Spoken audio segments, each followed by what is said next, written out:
Buenas noches. Agradezco mucho a la institución que ha organizado esta reunión por invitarme y además por sentarme al lado de oradores de estos quilates. El aporte que yo puedo hacer a este estudio es desde el punto de vista de relaciones internacionales. Es cierto que en América Latina, especialmente en América del Sur, hay una guerra civil ideológica que separa a los neopopulismos del siglo XXI de las democracias tradicionales, históricas de nuestros países. Y también es cierto que la Argentina, por cuestiones de la historia, es el lugar donde esa batalla se dio de manera más equilibrada.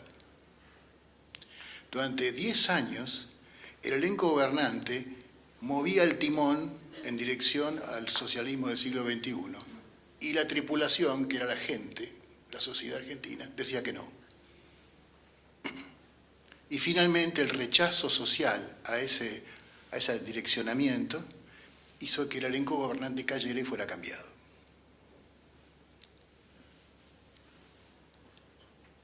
¿Qué tiene la democracia en Argentina y en América del Sur que la caracterice? ¿Cuáles son las fortalezas y en qué se diferencia de otras democracias? Miren, hay una relación necesaria entre la manera en que un país vive su política interna y la política exterior con la cual se comunica con el mundo.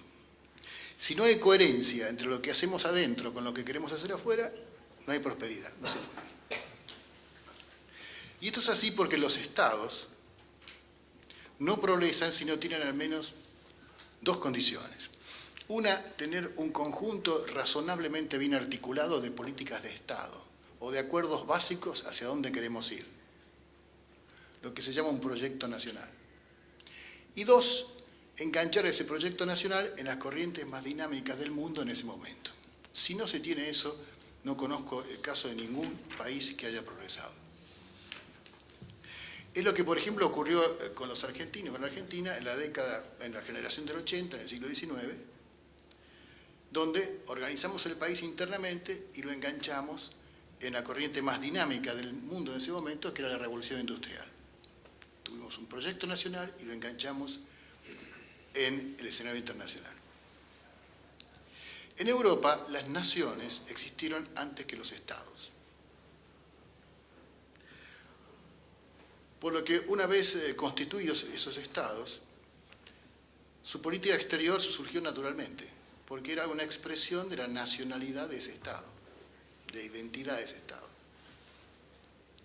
que era una prolongación hacia afuera de la identidad interna.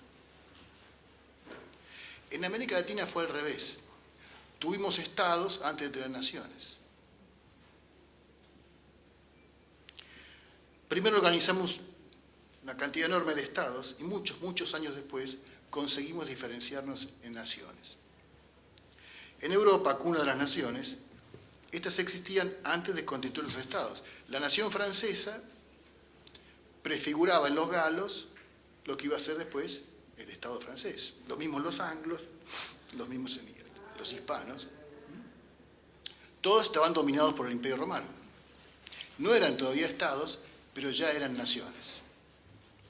Tenían distintas etnias, distintas lenguas, distintos dioses. Una misma civilización, pero distintas culturas. En América Latina fue al revés. Sin desmedro de los pueblos originarios, compartíamos una misma etnia, una misma religión y una misma lengua, española, portuguesa, finalmente ibérica. Y cuando el imperio que nos dominaba se cayó, como se cayó el Imperio Romano en Europa, y a diferencia de Europa, no fuimos un conjunto de naciones ya diferenciadas. Éramos todos iguales. Y quedamos fracturados en una treintena de espacios. En Europa, la conformación de estados a partir de una nación fue un proceso natural. Acá no. Porque esas diferencias no existían. Y allí comenzó el trabajoso problema de cuesta arriba que determina nuestra democracia.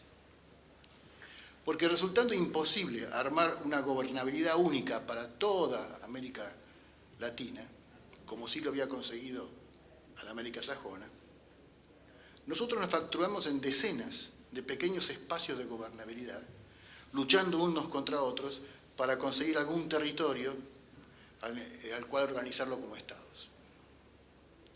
El problema consistió en que, a diferencia de lo que había pasado en Europa, nuestros vecinos y nosotros, cualquiera de nosotros, éramos todos iguales, no éramos diferentes. Entonces, ¿sobre la base de qué diferencias íbamos a constituir naciones diferentes? Y ahí estuvo el problema. Porque para constituir un Estado hace falta dominar un territorio y poblarlo con gente que tenga un proyecto en común. Y ya se sabe, le pasa a los Estados como a las personas, que cuando queremos afirmar una identidad, lo primero que miramos es al prójimo para diferenciarnos del que está cerca, como los hermanos. ¿Y cómo hacíamos nosotros para diferenciarnos de los del otro lado si éramos todos iguales? Tomemos el caso argentino. Un gobernante, en la época 1810, ¿cómo hacía un gobernante de Buenos Aires para darle una orden a un mendocino para diferenciarse de un chileno? O a un chaqueño de un paraguayo. Si el mendocino era más parecido al chileno que al porteño. Y lo mismo el chaqueño. Entonces, ¿cómo se hacía para tener esa cosa que aglutina y da identidad a las sociedades, que es el patriotismo? ¿Cómo se hacía? Si éramos todos iguales. El patriotismo se hace en oposición a alguien más, generalmente el vecino. Y los vecinos eran iguales. Por eso, lo que empezamos a hacer en América Latina, en América del Sur, es convertir al vecino en un ogro. Y exagerar las diferencias y a veces inventarlas. El vecino siempre nos quería robar algo. El ganado, las mujeres, la familia, el territorio. El territorio fue un clásico en las luchas de consolidación de América Latina.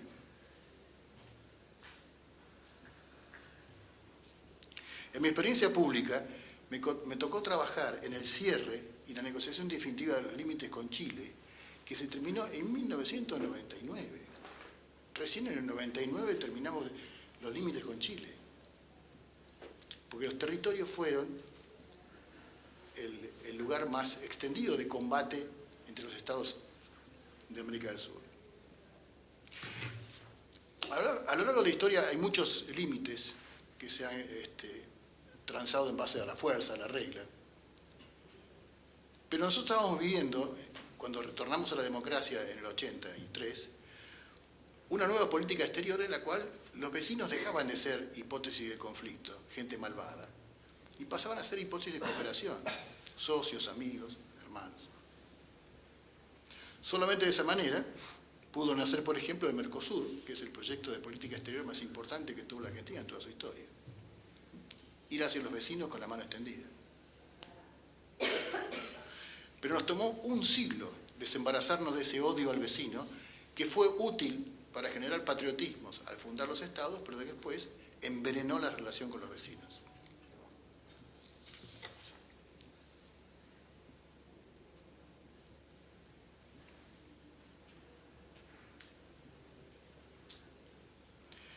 En consecuencia, nuestra política exterior, nuestro relacionamiento con el mundo, no surgió naturalmente de una identidad diferenciada con los demás países. Y por ende, la ecuación tendió a invertirse. En lugar de que la política exterior fuera emanación de la política interna se organizó en base a la política exterior.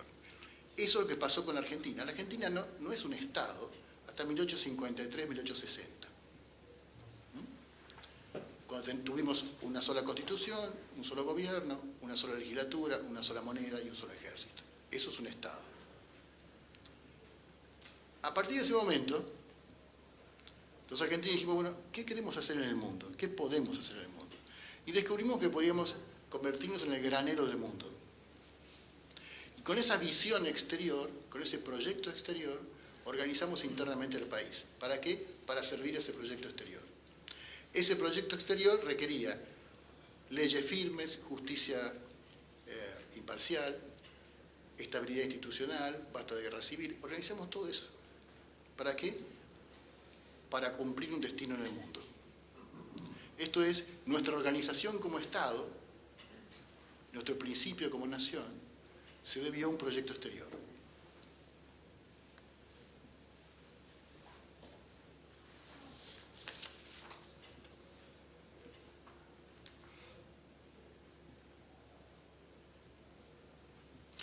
Tuvimos un éxito fenomenal.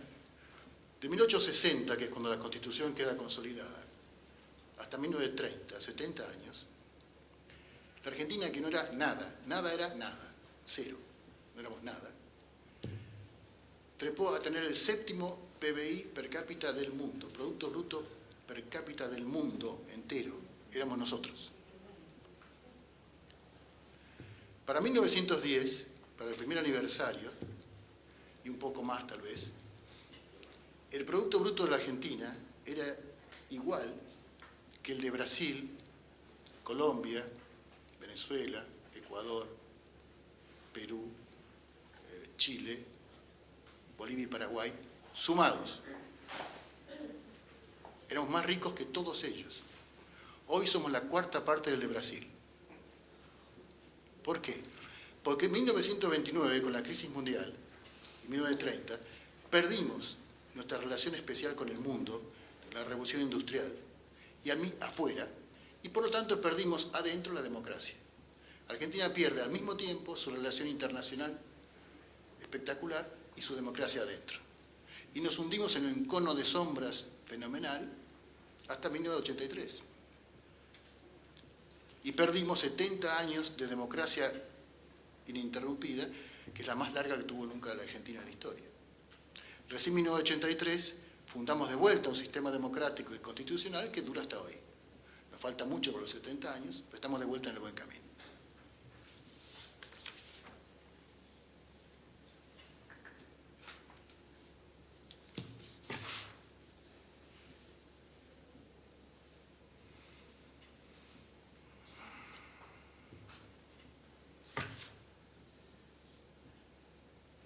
A partir de los 90, un poco antes también en los 80 y pico, la corriente más dinámica del mundo, ya no era más la revolución industrial, pasó a ser incipientemente lo que se conoce como la globalización. Y son muchos los ejemplos de países que han prosperado enormemente, enganchando sus proyectos internos a ese gran fenómeno internacional. Y en nuestras tierras, eso se dio de la siguiente manera, con la siguiente fórmula: integración hacia afuera y democracia hacia adentro. Como dije al principio, si no hay coherencia entre la política interna y la externa, un país no prospera. Y los únicos países de América del Sur que han prosperado en su proceso de integración externa son los que tienen democracia adentro. Chávez dinamitó el grupo andino, lo pulverizó. Y las víctimas de esa pulverización, sus vecinos, hoy en día están buscando cómo integrarse en la Alianza del Pacífico. Y son democráticos, casi todos.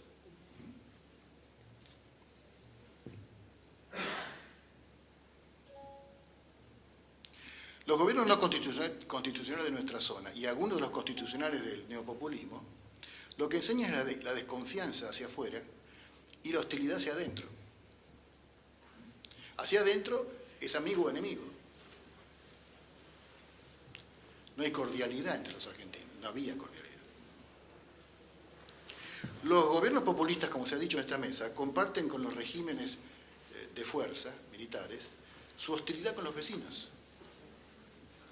Y recuerden lo que fue el kirchnerismo con los vecinos.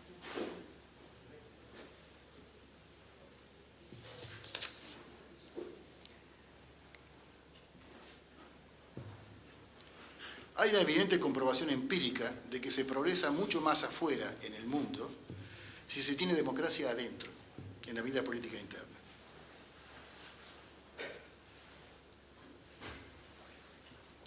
Hay temas cruciales en que los gobiernos ya no pueden hacer cualquier cosa en la vida interna sin sufrir una reacción formidable de la opinión pública mundial. Pensemos en el medio ambiente, los derechos humanos, el narcotráfico, ya fue mencionado, el terrorismo, la discriminación racial, religiosa, que son todas áreas donde la arbitrariedad interna de los gobernantes se encuentra hoy enormemente impedida por la presión internacional. Y crecientemente la democracia está pasando a integrar el Olimpo de esos valores planetarios, valores que el mundo obliga a los países a tomar. Y en que las soberanías nacionales no pueden presentarse como una excusa para violar esas democracias. El mensaje de la globalización es sumamente claro. Después de la Guerra Fría, el único sistema de producción económica que subsiste es el capitalismo. Y el sistema de administración política es la democracia republicana. Donde no están los dos, los países no progresan.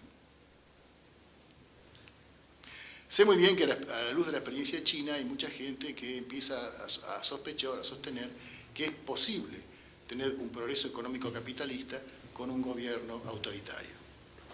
Ese es el sonsonete de que se han tomado casi todos los neopopulismos sudamericanos. Pero el caso de China es muy peculiar. China en sí misma es inclasificable. Pero yo creo fervientemente que no se dura mucho tiempo histórico abriendo la economía a las libertades individuales y manteniéndola cerrada en el ámbito político. Hay una contradicción que no se sostiene. A pesar de ese relato sonoramente progresista del neopopulismo latinoamericano, donde se coincide su noción de la soberanía reside en la persona del gobernante, y que es una clara continuidad con los antecedentes romanos a partir del cesarismo, las monarquías absolutistas de Europa, el régimen colonial español, el bonapartismo francés y los modernos autoritarismos del siglo XX, que pasaron por el fascismo, el estalinismo, el castrismo, las dictaduras militares franquistas, que asolaron a nuestra región hasta hace muy poco. Eso no es democracia.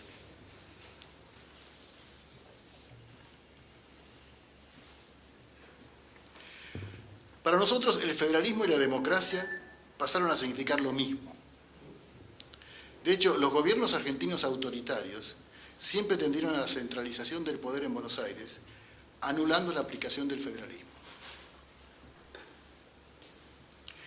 Esto es así porque cuando desaparece la democracia se fortalece el espíritu de facción, esto es, el dominio de toda la sociedad por parte de una fracción de la sociedad. Y ese camino se recorre mucho más fácilmente con el centralismo autoritario que con el federalismo democrático. Fíjense que el régimen que acaba de terminar en Argentina tenía un lema, que era vamos por todo, no vamos con todos.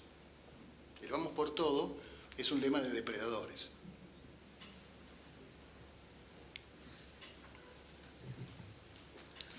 Esto se vincula directamente con la política exterior, que es el enfoque por el que me han invitado.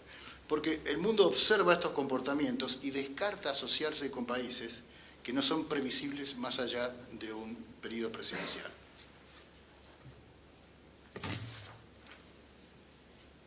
La recuperación de la democracia y el combate al hegemonismo se encuentran por eso íntimamente ligadas a la política exterior. Así como la generación del 80 organizó internamente el país con una visión internacional, ahora es perfectamente posible organizarlo de vuelta con una visión internacional. La globalización nos da esa oportunidad. Porque los gobernantes hegemónicos acentúan la centralización de la política interna y al mismo tiempo la búsqueda de permanentes conflictos con el exterior, reeditando la cultura de la desconfianza a los vecinos, que como ya vimos, corresponde a una etapa primitiva de nuestro desarrollo como naciones. El modelo del centralismo hacia adentro y el aislacionismo hacia afuera ya ha cumplido su ciclo. Y el modelo que lo reemplace, expresando una visión verdaderamente federal adentro e internacionalista hacia afuera, está esperando a los Albertis que puedan diseñarlo. La democracia argentina tiene ante sí una oportunidad histórica. Muchas gracias.